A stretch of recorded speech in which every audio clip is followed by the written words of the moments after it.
Muy buenas noches para todos los que nos están viendo.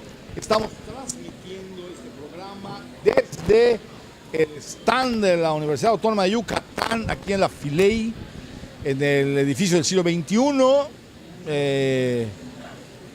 Maravillosa feria que se hace cada año, nos acompaña pues toda una personalidad en el mundo de las letras de habla hispana, la doctora Sara Potter-Herrera. Hola Gonzalo, tengo que verte a ti, tengo que verlo a ellos. A la cámara, ver. A mí a no la te cámara. Preocupes. Sí, bueno, claro. a ti ya te he visto y Mucho. te seguiré viendo y sobre todo te seguiré leyendo. Pues muchas gracias por una invitación más. No, al contrario. Cada año es más cercano, cada rato es lunes, dice un libro, a cada rato es un año. ¿Sí? Y cada vez va a ser más rápido. Pues muchas gracias por la invitación. Bueno, como cada año transmitimos desde este stand maravilloso. Este año está espectacularmente hermoso, digamos, el stand de la UADY. Me siento feliz porque está en el centro de toda la explanada de libros de la Filey. Es decir, no está arrinconada mi querida y amada universidad, mi alma mater, una de las mejores universidades de México y de América. Y lo digo yo, que estudié aquí y he estudiado en otros lados. Yo supe qué tan buena era mi universidad cuando fui a estudiar a otras universidades de México y del mundo, en particular el IPADE y la Universidad de Nueva York, la Universidad de Columbia. Bueno, pero lo que nos ocupa el día de hoy es el placer de que Sarita esté aquí con nosotros, porque este año se conmemoran algunos centenarios. Sí, cómo no. Juan José Arreola, uno, Pita More, la otra, Ali Chumacero. Ali Chumacero, el José poeta Luis Martínez. José Luis Martínez. Emma Godoy. Doña Emma, la contrita Emma Godoy, dijo Pita More en un verso. La contrita Emma Godoy, gran poeta. También Ali Chumacero, ¿no? Bueno. Dramaturga sobre todo. Bueno, Emma Godoy era su nombre pentafásico, sí. Toda la labor que hizo a favor de la vejez. Eso fue muy importante. Ahora en la literatura hay estudios sobre la vejez. Es como un tema que en los últimos tiempos ha llamado la atención de la crítica de la teoría literaria. Fíjate, está interesante eso. Sí. Bueno, pues Sara tiene dos grandes especialidades en el mundo que son, o sea, en ella, en su trabajo. Una es, desde luego, Sor Juana Inés de la Cruz. Muchísimas gracias. Juana de Azuaje, Ramírez y Santillana. Vienen ahí nuevos descubrimientos. Allá acerca de la rareza de su nombre. Sí. No importa cómo se llamaba ni qué, nada. Es la poeta del delirio racional, dijo Octavio Paz. Ni hay una línea que no haya escrito esta mujer que no irradie su inteligencia. Ahí estás viendo ese letrero que ¿sí? dice, no estudio, a mí me gusta, yo no estudio para saber, sino para ignorar menos. Claro, la ciencia es lo que hace, ¿no? Alumbra el territorio de lo que, más o menos, de lo que no sabemos. Porque además, los enigmas son mejores que las respuestas. ¿Quién quiere ciencia si podemos tener mito? Bueno, pero esa es otra historia, ¿no? Decíamos que una de las especialidades de Sarita es Juan José Arreola, hizo su tesis de doctorado sobre él, un maestro muy importante, un gran escritor, escribió poco. De eso vamos a hablar. Ándale, precisamente. lánzate, empieza. Sí, vamos a empezar porque eso es una provocación. Mi nuevo material, bueno, nuevo de alguna manera porque son pequeñas líneas, se refiere a que Juan José Arreola escribió mucho más de lo que se cree. Si reunimos sus prólogos, sus biografías, sus ensayos, sus traducciones, sus solapes del libro, su crónica, las contraportadas de libros del Fondo de Cultura Económica, si reunimos la prosa dispersa, como le llamó Orso Arreola, en una serie de casi 50 escritos y todavía siguen apareciendo más, nos daremos cuenta que Juan José Arreola no escribió tan poco como hemos dicho o como hemos repetido. Cuando hablamos de Arreola, hablamos de Varinvención que tiene una serie de seguidores, de gente que escribe en el género Varinvención. Sí, ahora no. se habla de hibridez. Yo creo que Varinvención es más bonito, sí, la palabra, la expresión que viene de Góngora, Varimaginación que en mil intentos, viene desde ese soneto, Arreola era gongorino, era pues seguidor de Quevedo, de los siglos de oro español, de la literatura española. Mira, el que Su más gran seguía, yo conocimiento. creo, no estoy seguro, es a Quevedo. Porque él decía que fue, Sí. muchos siglos antes, el hombre que empezó a pulir la prosa castellana. Pulir la prosa, dijo Sor Juan. Sí, claro. Que Pues mira. después, ya el que lo hizo y él le hizo un homenaje, digamos, fue Borges, que le devolvió, ¿no? A la prosa, lo dice en la entrevista, le devolvió bajo el patrocinio de Quevedo. Se acabó con toda esa cosa del siglo XIX insufrible que había en la prosa, no digamos en el verso, ¿no? Lo que pasa es que, vamos a volver enseguida a Arreola. Sí. Cuando tú mencionas siglo XIX, si nos metemos al siglo XIX, vamos a hacer ver que es un siglo muy moderno y también muy contradictorio. Hay dos fuerzas en la literatura argentina, se muestra civilización o barbarie, Sí, ¿cómo no? ciudad o campo. Entonces, pero los estudios pareciera que favorecen a las chívitas, a la ciudad. ¿Y qué pasa con el campo, con Martín Fierro, por ejemplo? Entonces, Evaristo Carriero. esa parte, como civilización y barbarie. Si nos metemos a la barbarie o a la civilización, o a las dos fuerzas contrarias, ideológicas, liberales y conservadores, nos vamos a dar cuenta que los mismos liberales son conservadores. Un alumno mío hizo una tesis sobre el personaje, qué pasa con el personaje, con un personaje muy especial. ¿Qué pasa? Por una parte empezó con qué pasa con la Biblia en la literatura, sobre todo mexicana, la literatura escrita en español, pero siguió de cerca qué pasa con el personaje protestante en la literatura. ¿Qué pasa con esos personajes que llegan a un lugar y llegan con sus libros? Él como protestante era su interés. Cuando me preguntó quién en México era protestante, pues Carlos Monsiváis, de ahí sí, su conocimiento claro. de la Biblia. Sí, Entonces, es una noción del pecado. y también, entonces cuando nos metemos a los liberales y de qué manera lo que muestra diferencia, disidencia religiosa, no la aceptan. Entonces vamos aquí a pedirle a estos niños que vengan a conversar con nosotros. Sí, porque estaría están muy aquí. bonito. Estaría muy bien que se unieran a esta mesa. Sí.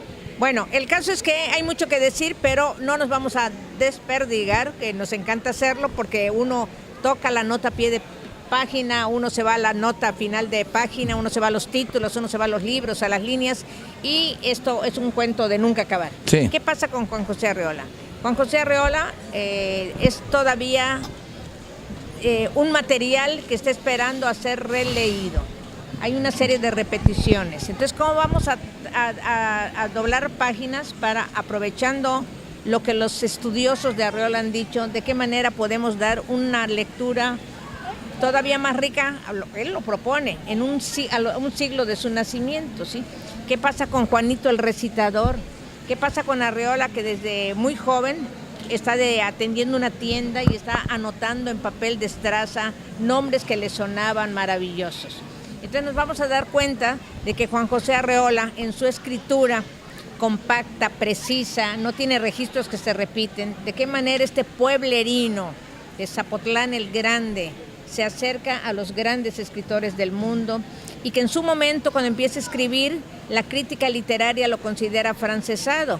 Y si leemos, por ejemplo, La Feria, que me gustaría muchísimo esta noche comentar contigo La Feria, vemos que Arreola, en su afrancesamiento, ya se nos está olvidando hablar, Sí. afrancesamiento, de qué manera toca la cultura universal y de qué manera nunca olvida las raíces, nunca olvida a los tlayacanques que luchan por la tierra en Zapotlán el Grande y en lo que es fue la provincia de Ábalos, en el occidente de México, que es Jalisco.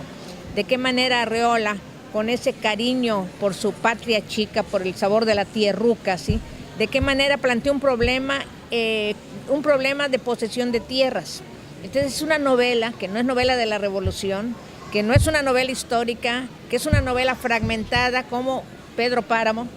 De qué manera en los intersticios de estos fragmentos se mete la voz del natural del lugar, del indio, del indígena, reclamando la posesión de la tierra de que ha sido desposeído a lo largo de la historia. Eso es interesantísimo, eso es muy interesante. Y raro, antes de irnos al corte diré, en un hombre que padecía dandismo, porque sí lo padecía, ¿no? Sí lo padecía. Pero bueno, es sumamente interesante. También pues era un hombre de un espíritu muy generoso, ¿no? Era muy generoso con la gente de su generación, con la gente mayor que él, con la gente menor que él, con la gente que era consagrada, que se estaba preparando. Y además el sentido del humor, lo lúdico, la ludibrio, de qué manera juega con la palabra, juega con los personajes, es el festín en Arreola. Sí, ¿cómo no? Juan Rulfo habla de un pueblo muerto y lo hace vivo en su literatura. Comala, Arreola, hace de un pueblo vivo, un pueblo festivo. Un pueblo que cumple un ciclo, que recoge la cosecha. Sí. Octavio Paz lo mete en Poesía en Movimiento, ¿cómo no? porque lo considera poeta. Cuando describe a Arreola de qué manera se trabaja con el surco de la tierra, como si fuera un surco de la escritura, como si fuera una hamaca que tiene un vaivén. Entonces, de qué manera los signos van urdiendo una obra que nunca va a ser repetitiva, que es el gozo de la lectura, que es la lectura en voz alta. Sí. Arreola dijo, hay libros, no hay todos son libros, hay cuadernos, hay pues engaños encuadernados. Arreola, con Rulfo, con los grandes maestros de la prosa, yo creo que tendríamos que comparar la literatura actual, porque posiblemente en la palabra se ha perdido algo de fuerza. Absolutamente, absolutamente. Eso es una de las cosas que vamos a hablar, de la prosa de Arreola y de el decoro, la dignidad en la prosa que se ha perdido un poco. Lo primero es saber mantenerse, estamos transmitiendo desde la Filey, en el stand de la ínclita Universidad Autónoma de Yucatán.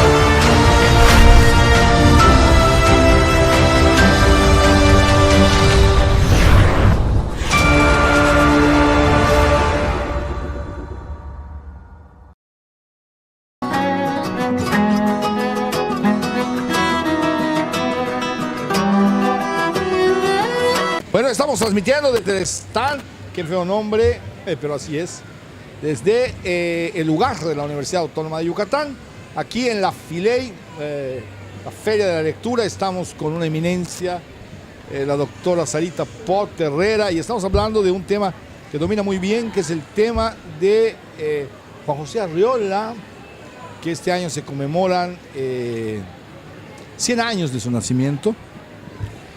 Fue un personaje entrañable. Los que no son tan jóvenes se han de acordar. Salía primero con Jorge Saldaña, los sábados con Saldaña, y después, pues creo que fue el primer intelectual que llegó a la...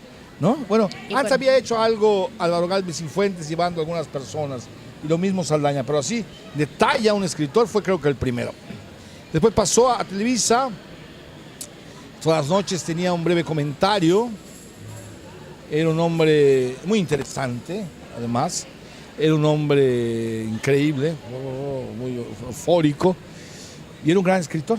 Yo siempre, como tú sabes, me ha interesado el guardagujas. Y me ha interesado, por cierto, el guardagujas es un cuento espléndido. Es uno de los mejores cuentos escrito en la lengua castellana. Y no tengo la menor duda que es el mejor cuento que se ha escrito en México por los mexicanos. Bueno, cuento, con el rigor del cuento, ¿no? Sí. No tengo la menor duda, además es elegantísimo, terriblemente elegante, lo que a mí me seduce mucho. El guardagujas, fíjate la palabra tan bonita, el guardagujas. A mí me gusta cómo la lengua se enriquece, cómo entran palabras de otros idiomas a la lengua que se habla en México, la que predomina, que es el español. De qué manera se enriquece, la lengua es histórica, la lengua cambia. El lola, pues no se va a sostener, es de broma, ¿sí? Cuando intentan cambiar la constitución en algunos países, entonces va con los y las, eso es imposible de sostener. Pero sí, la lengua, ¿de qué manera la lengua cambia? La lengua es histórica. Pero ¿cuánta palabra también se ha perdido? Arreola pone a circular palabras como el guardagujas. Y lo interesante aquí, no solamente por la palabra, sino los oficios también se han perdido.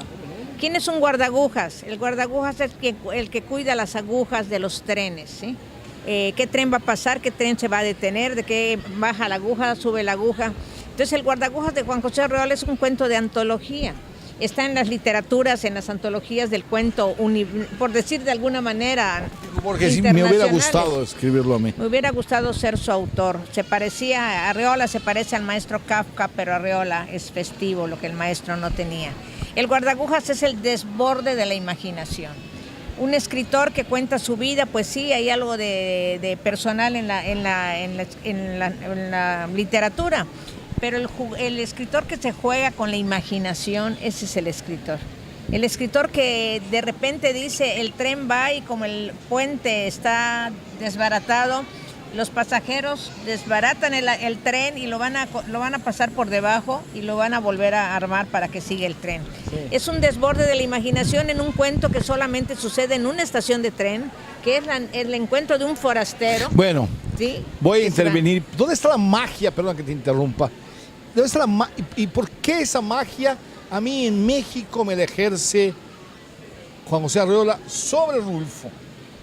Esa es mi opinión. Voy a explicar por qué. El siglo XVIII fue el siglo de las luces. Fue el siglo de la racionalidad.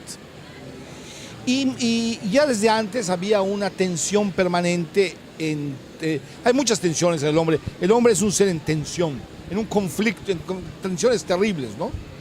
Brutales. Pero una de las tensiones más grandes es razón contra imaginación. El siglo XVIII decretó el triunfo de la razón. ¿Sí? Decretó el triunfo de la lógica. La enciclopedia que nos afectó, la ilustración que planteó todo el mundo, afectó a todo el mundo futuro, estaba basada en el triunfo de la razón.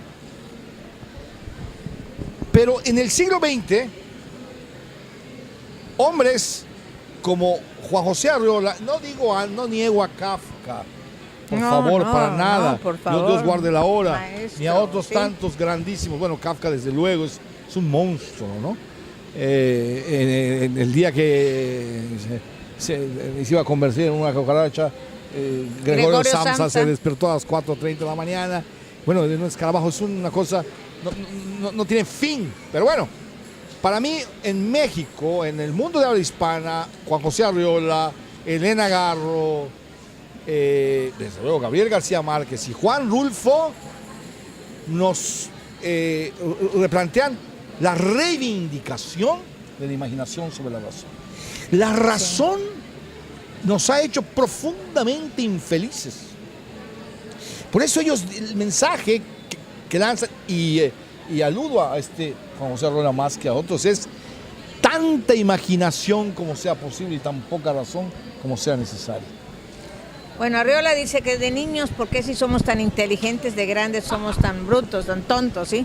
Bueno, lo dice bonito, ¿sí? Sí. Niños somos inteligentes, de grandes, ¿qué nos pasó? Tan tontos, ¿sí? Tú mencionabas, por ejemplo, esa imaginación. Ese Gregorio Samsa que despierta y está convertido en un escarabajo. No sabemos exactamente qué bicho, es una cucaracha, es un escarabajo. Arreola tiene un personaje que despierta y tiene cuernos. Entonces el personaje tiene cuernos, la esposa hasta lo ve como si fuera realmente un animal y sale a la calle y en la calle le dan esguince de torería. Entonces todo el pueblo, a un licenciado que era tan famoso, y va a ser famoso pero ahora por sus cuernos. No es tan literal que la esposa le ponga los cuernos, ¿sí? Porque tampoco el cuento va por ahí, es el cornudo. El personaje aparece con cuernos y ¿de qué manera termina la vida del personaje?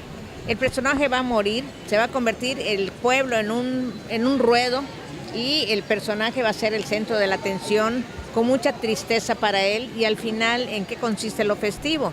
Cuando el licenciado muere, pide que no lo entierren con cuernos y sin embargo el que hace la caja, el féretro en el pueblo, le hace una caja para que quepan los cuernos. Esa gracia de Arreola, ¿quién la tiene? No, nadie. Esa gracia de la hora, esa concentración de la palabra, esa manera de decir a mí mismo me toreo. ¿Sí? Bueno, ese aquí hay un juego del elemento ritmo adicional. con la No palabra. solo tenemos la imaginación y el realismo mágico, como le quieras llamar, sino tenemos la simpatía, la intención feliz. La intención feliz. Sí, lo vamos a ver el en García juego, Márquez también, ¿ah? Distinto. ¿Por qué? Bueno, porque son dos. Bueno, a mí me gustan los dos, por supuesto, sí. Cuando la García- Remedios la García- Bella, ¿entiendes? Las sábanas y esa asunta al cielo. No, maravilloso. Cuando dice García Márquez que está viendo, cuando está escribiendo, ve que alguien, la persona que trabaja en la casa está colgando las sábanas y una Sí. sábana vuela. Entonces ahí la creación del personaje Remedios la Bella. ¿De qué manera Juan José Arreola crea un personaje en el pueblo, en la feria, que es Alejandrina? Y dice que a diferencia de los sastres que hacen la ropa, Alejandrina parecía que la vestía un tapizador, alguien que hace tapices, ¿sí? ¿Cómo no? ¿Cómo se dice el que ¿Tapizador? hace Sí, el sí. tapizador? Entonces Tapicero. Tapicero, ¿sí? El tapicero viste a Alejandrina, entonces te le imaginas de qué manera está vestida Alejandrina. Pero, que Sarita, está- lo que no mencionas, Sí, sí. ¿cuántos años de diferencia entre uno y otro? ¿De quién y quién? Juan José Arreola y García Márquez, sus obras. Bueno, Juan José Arreola empieza a publicar en el 41, 41. publica Hizo el bien mientras vivió. Tiene por allá un fragmento de novela, tiene algunas cositas, pero Hizo el bien mientras vivió, 41. Y después, su primer libro es del 49, su primer libro que es Var Invención. Ha publicado antes unos cuentos en la revista EOS que él funda con Antonio Alatorre, en la revista PAN en Guadalajara, donde se les une Juan Rulfo.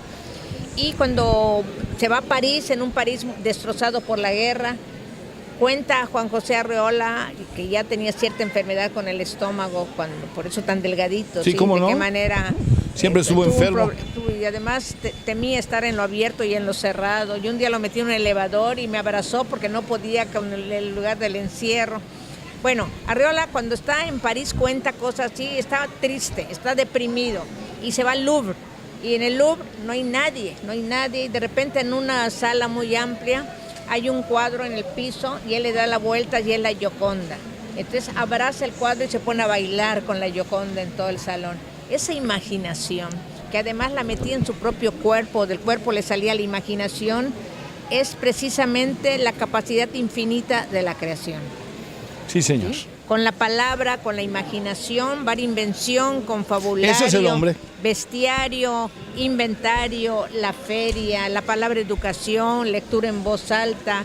Cuando escribe sobre Ramón López Velarde, cuando escribe sobre el Chango Cabral, cuando escribe sobre Agustín Lara, o sea, tiene el registro de la alta cultura, de la cultura popular, de la religión, del conflicto de la religión. Él es un religioso. Es de qué manera en el milagro de Dios hace hablar a Dios, de qué manera un personaje le escribe a Dios y Dios le contesta. Y el que le escribe a Dios y le está contando de él y Dios Oye, no eso. entiende los signos, Dios no sabe de qué se trata esos signos raros y le contesta a su personaje.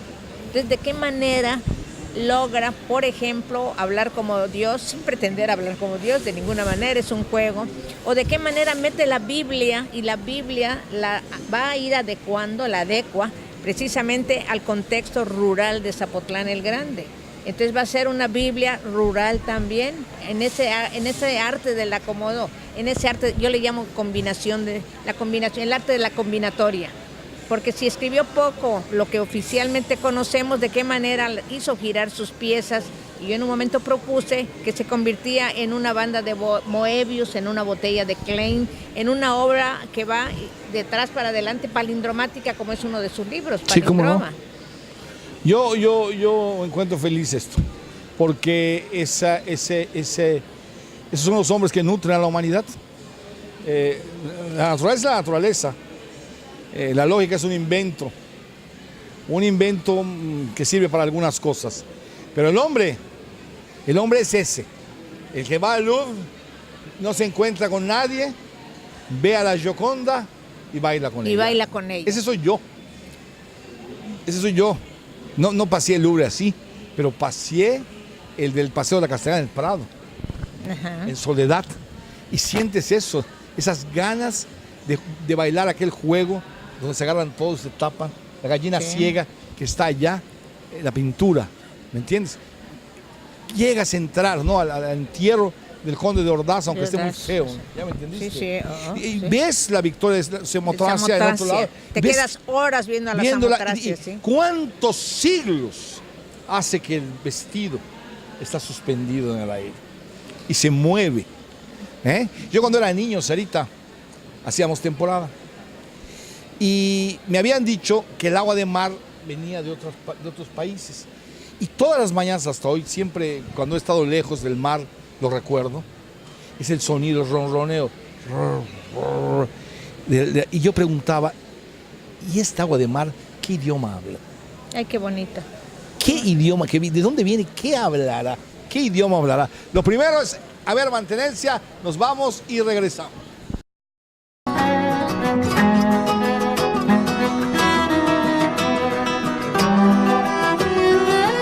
Opiniones con veracidad. Análisis objetivos. Todos los protagonistas se encuentran rumbo a las elecciones 2018.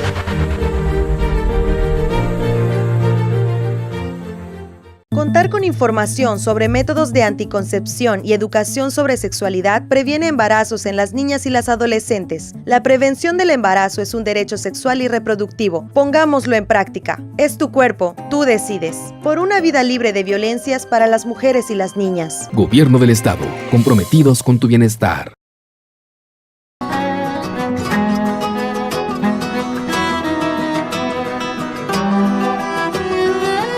Estamos hablando con la doctora Sarita Pot de Juan José Arriola en la Filey, aquí en el stand de la UADY, de uno de los hombres que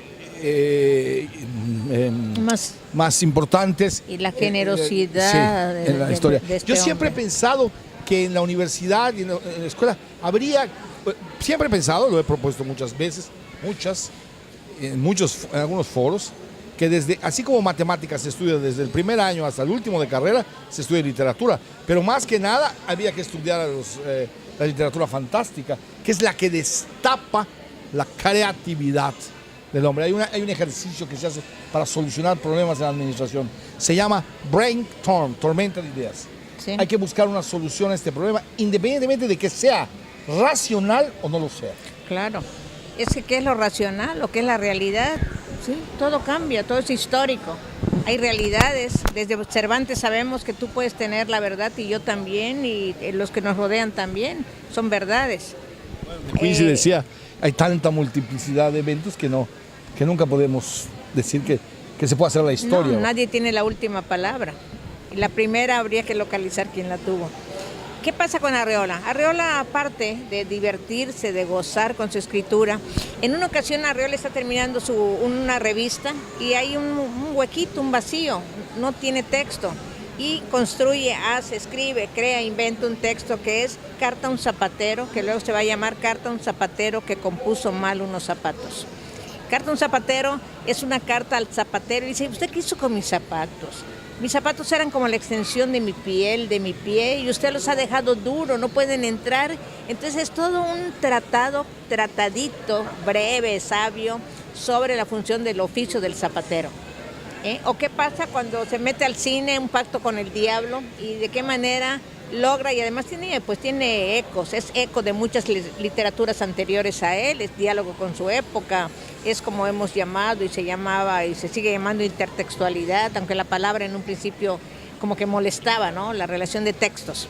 ¿De qué manera otros textos entran en él? En un pacto con el diablo es también una enseñanza. Arriola de alguna manera es parabólico también.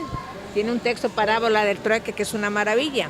Pero en este texto en el que está mencionando un pacto con el diablo, su personaje está viendo una película y para ir al cine su esposa y él juntaron los centavitos y solo hubo para que él fuera al cine.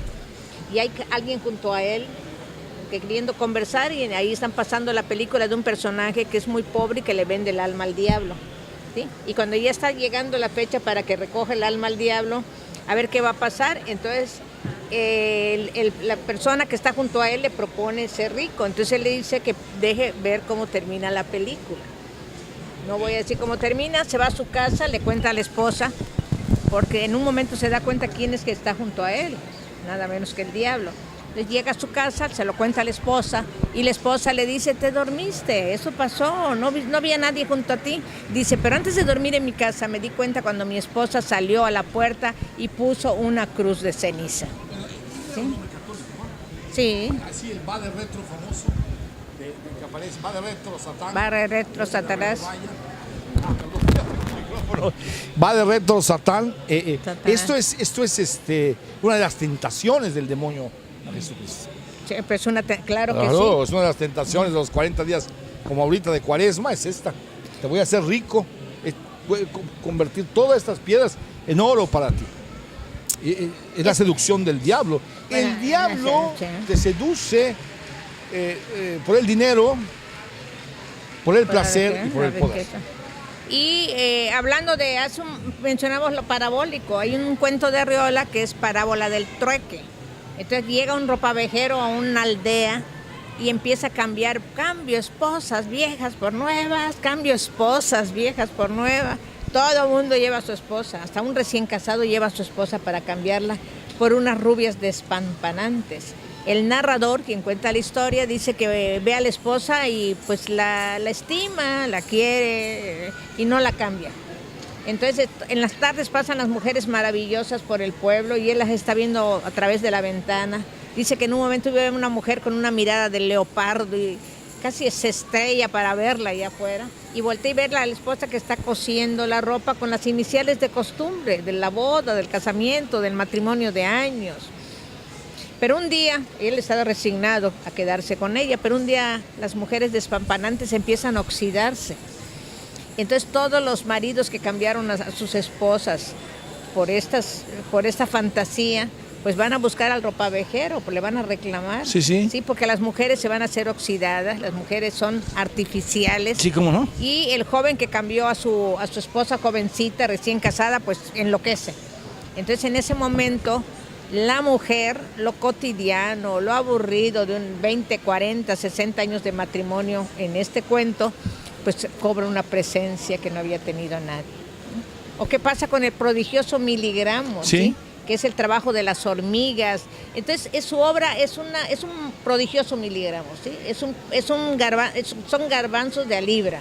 Maravillosos. Maravillosos. Entonces hay que volver, no hay que volver porque nunca los dejamos a Var Invención, a Confabulario, a Bestiario. Bestiario es un tratado mitológico de bestias mitológicas o bestias del zoológico. Ese libro lo hizo dictado, yo hablo del arte del dictado en Arreola. Ese libro le habían pagado una beca para que entregara un libro y no tenía nada. Un día llega José Emilio Pacheco y le dice, oiga maestro, vamos a hacer su libro. Entonces ahí se acuesta en un diván y empieza a dictar. En menos de 8 días tienen el libro, Bestiario, dice José Emilio, que no le cambia casi absolutamente nada. El libro se publica maravilloso en punta de plata, con unos dibujos maravillosos de Héctor Javier en una exposición de la UNAM. Y finalmente, en ese Bestiario dice José Emilio que cuando muera y llega al infierno y le pregunten cuál fue su función en la tierra, va a decir, fui amanuense de Arreola. Oye, eso qué bonito está. Ya está. Fui Ya amanuense. gané la vida, ¿no? Ya me gané Ya, un lugar en la me vida. gané el Fui cielo. amanuense de Fui Arreola. amanuense de Arreola. José Emilio Pacheco. Y formó el primer libro de José Emilio, lo publica Arreola. El primer libro de Elena Poniatowska, Lilus Kikus, los publica Arreola. El primer libro de Carlos Fuentes lo publica Arreola. ¿Sí? Y publicó a Tomás Segovia y el Iban al taller de él, ¿no? iban a su taller, algunos no iban al taller, pero todos fueron publicados ¿Cómo? por Arriola en una ¿Cómo se edición, llamaba Los Presentes. Los Presentes. Los Presentes son los presentes. Y luego Cuadernos del Unicornio. Cuadernos y libros del unicornio. Entonces, ¿Eso para qué? ¿Dónde estaba él? Estaba en México. Pero con el patrocinio de quién hizo Los Presentes. Pues, ¿Secretario de Educación? No tenía ningún patrocinio. Pero- Yo creo que era una ayuda entre él mismo y los propios autores, porque eran unas ediciones preciosas, dibujadas por ellos mismos. Entonces él en su pobreza compartía el pan, compartía su botella de vino, porque era un bebedor profesional de vino. Sabía toda el arte de destilar. Sí. Tiene un texto sobre el tequila que es una maravilla. Tiene uno sobre el olor de la panadería. El Volviendo santo a San- olor de la panadería. Volviendo a López Velarde, tiene uno sobre el paraíso perdido de las golosinas. Entonces es una, y tiene, tiene sobre, le pedían libros, así, a ver, sobre corrida de toros. Entonces él cuando se inventa la frase, a mí mismo me toreo, ¿sí? Que es maravilloso. Sus frases son perfectas. Cuando convierte la migala en el cuento de horror, ¿sí? Sí. La mujer que amé se ha convertido en fantasma, yo soy el lugar de las apariciones. Son esos textos que como el dinosaurio están sobre la mesa paraditos eternamente por su perfección. Y Eso, su movimiento, ¿sí? Es una perfección viva. Perfecto, ¿eh? Eso es interesante, porque eso es lo que le va a dar, como dices tú, la perdurabilidad. Los cuentos de Arreola parece que se están haciendo hoy. Los cuentos de Arreola parece Tiene que una sola arruga. Ninguna arruga, ninguna arruga. Él, como persona, Sarita. Ya sabemos que tú eres más o menos devota, ¿no? Yo también. No hay que. Pero ¿cómo podemos evitarlo? ¿Cómo podemos evitarlo? Es inútil. Bueno, pero vámonos a un corte. No hay manera de evitarlo.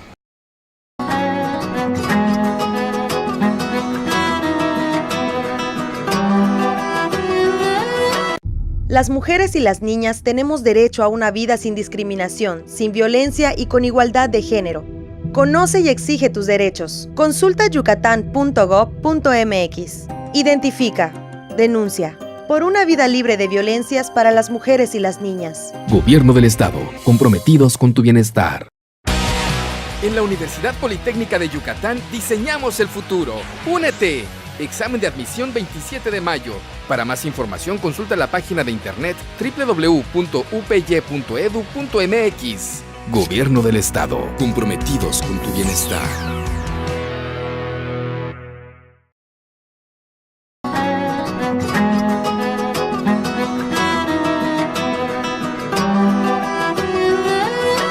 No hay, no existe relación entre el autor y la obra. No tendría por qué existir. Yo siempre pongo un ejemplo que me parece notable, que es Cervantes, ¿no? Cervantes, el pobrecito, quebraba en todas sus cuentas, no le salían, estuvo preso y otras barbaridades que se le atribuyen, ¿no? Pero bueno, estas se documentaron muy bien, ¿no? Y sin embargo tiene el discurso de las leyes, tiene la honra, de todo el rollo ese de la honra, ¿no? Etcétera, que nunca fue todo menos un hombre de honras, francamente hablando. Pero hasta en esa dicotomía hay personajes que llevan su vida a la literatura, hay otros como Elena Garro que trae la literatura a su vida, se enreda cada vez perdida en un juego de espejos. Entonces no soy tan amigo de no tener acercamientos. No me interesa cómo tenía los dientes, no me interesa cómo tenía los ojos, sino acercamientos al personaje en relación a su obra. Él lo recuerdo yo en la televisión. Era un hombre, además, así como lo ves, dicen que era un hombre muy seductor.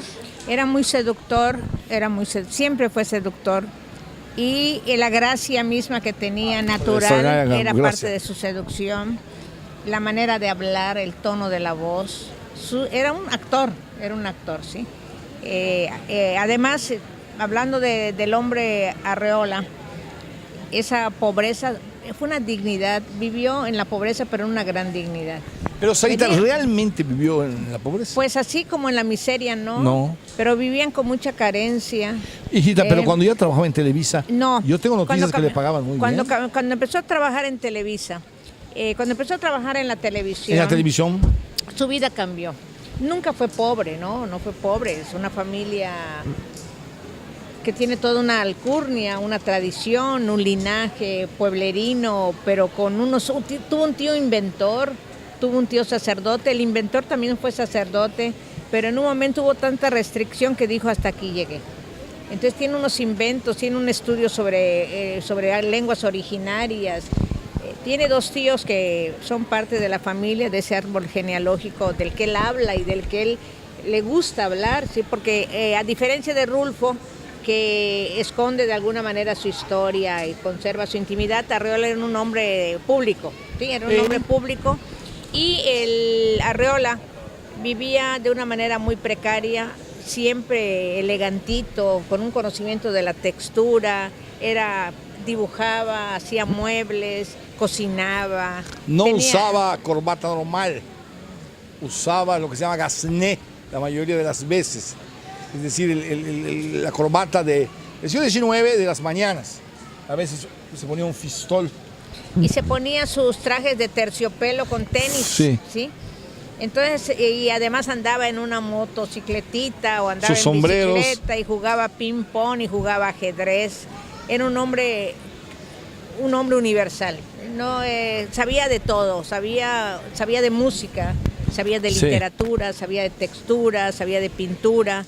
Era un hombre que se asomó a la cultura desde muy pronto, ahí en Zapotlán el Grande, que es un pueblo del estado de Jalisco, de donde es José Clemente Orozco, como él decía, el de los pinceles violentos, de donde es Lupe Marín, esa mujer tan fuerte, esposa de Diego Rivera, y de Jorge Cuesta. Cuesta, pero en sí misma esa mujer tan fuerte, tan agresiva, que era una fiera.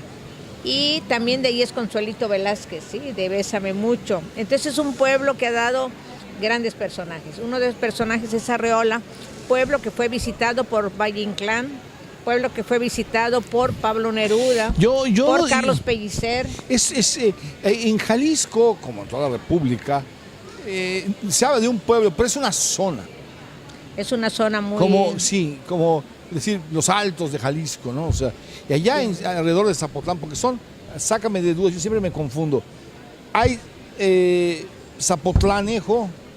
Hay Zapotlanejo, bueno, ahí está Guadalajara. Sí, señor. Y si tú te vas para la Ciudad de México, hacia los Altos de Jalisco, está Zapotlanejo. Sí. Está un puente grande que ahora es Puerta Grande, porque allá se escapaban algunos presos. ¡Ay, sí! Sí. Muy conocidos. Hay uno que está en Estados Unidos. Puerta Grande. Entonces el pueblo tiene su capacidad de gracia. Dice Arreola, pueblo multicolor y vocinglero, donde todos hablan y nadie se entiende. ¿Sí? Es a captar lo que es lo que somos. Entonces, Puente Grande, luego está Zapotlanejo. Y si te vas a un lado, te vas a Tepatitlán, a Tepa. La tierra de aristócratas. Y si no, todos los barrios y los sobres apellidos. Y si te vas es Tototlán, a Totonilco el Alto, Ayo el Chico, Degollado, y llegas a La Piedad Cavadas, Michoacán, Y si te vas del lado contrario, te vas a ir, por ejemplo, a llegar a Zapotlanejo, donde hay una laguna, donde está la media luna, que va a aparecer en Comala. Es la parte de Tamazula, de Zacualco, de Zapotiltic, del Grullo, de Sayula, de San Gabriel, de Apulco, en los pueblos de Rulfo. Entonces, en la feria está todo esto. Sí. En la feria hay unos corridos donde se refiere a Villa, cuando llega Villa por ahí. Hay documentos, hay crónicas. Entonces, es la historia del pueblo. Entonces, Arreola fue un ir y venir, sobre todo de Zapotlán a Guadalajara, a la Ciudad de México. Fue un itinerante también en los amores. Arreola, cuando en un momento empieza a trabajar en la televisión, antes lo hizo en Poesía en Voz Alta, era un dramaturgo, estudió con Villaurrutia. ¿Cómo no? Wagner, Así empezó. Con Rodolfo Sigli. Era vendedor de puerta en puerto, cambaceo, goleador, como decimos aquí, y luego se bañaba, se vestía con su único traje. Bueno, iba al cine, iba a Bellas Artes, al teatro. a oír de clases a Javier Villaurrutia. Xavier, Wagner, Fernando Wagner, Rodolfo Sigli, que después se vuelve a encontrar con él en París. Y Arreola, cuando ya Arreola en sus últimos tiempos comienza a trabajar en la televisión y logra meter la cultura a las casas y logra dar a conocerse en México, y luego lo contrata Televisa, y Arreola va a tener un momento, si no de abundancia, sí, pero va a tener, en términos económicos, va a estar mejor. Me recuerdo que ¿sí? Saldaña, que es el primero que lo lleva a la televisión, me contó que cuando Juan José Arreola fue a la televisión debía dinero por todos lados. Y a los 3 o 4 meses le dice, Jorge, no sabes, ya no debo dinero, pero ¿sabes a quién debo dinero ahora? Al fisco. Sí. Me están diciendo que debo no sé cuánto de impuestos. Pues por lo que estoy ganando, porque ahora estoy dando conferencias y ahora lo que me estás pagando, y me está pagando no sé quién, y me contrata no sé dónde, no sé. Y entonces ya resultó, ya eliminé mis deudas de la lavandería. Ahora tengo otro tipo de deuda. Ahora tengo una deuda, pero es con el fisco. Me van a llevar a la cárcel. ¿Sí? Bueno, sí ganó y además invirtió mucho en aparatos, le gustaba mucho. La ciencia ficción, ¿cómo la trabaja? Ese cuento, Baby HP, de señora, convierta la energía de sus niños, convierta pues la energía de sus niños en electricidad, ¿sí? Fascinante, ¿ah? O Un cuento sobre increíble. teatro donde el avión se estrella en un edificio, que pues después sucede con el 9/11, con septiembre del 11 en Nueva York. Él estrella en sobre teatro un avión en un edificio en Chicago. Entonces es como que se adelanta a los tiempos en términos de tecnología. Es libre de la mente arte. para volar lo que sea.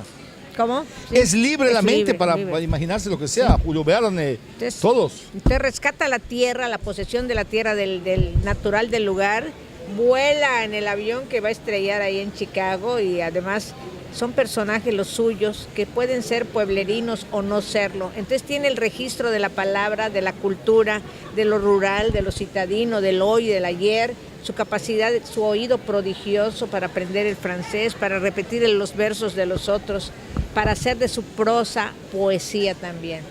Arreola un día le declama unos versos a Borges, le dice: Borges, Arreola, yo no escribí, pero usted me ha mejorado en mis versos. Sí, cómo no. Entonces ese es un prodigio, fue un genio, fue una persona muy generosa. Tenemos una objeción.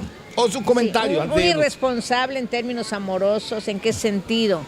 No podía dar más, no se podía comprometer. Arreola tuvo una familia. Arreola tuvo una familia. Arreola papaloteó por allá en otros amores. Se casa en una ocasión y luego vuelve a casarse con Sara más Amaral. Se divorció de doña Sara y se casó con la que se casó luego con Ernesto de la Peña. No voy María a decir Luisa. más, María Luisa, ya. Bueno, no digo más. No es necesario. Sobre María Luisa y este hombre, ¿ah? Y don Ernesto, o sea, sobre ellos, no estoy hablando de otra persona. Son vidas personales, Él pero era bueno.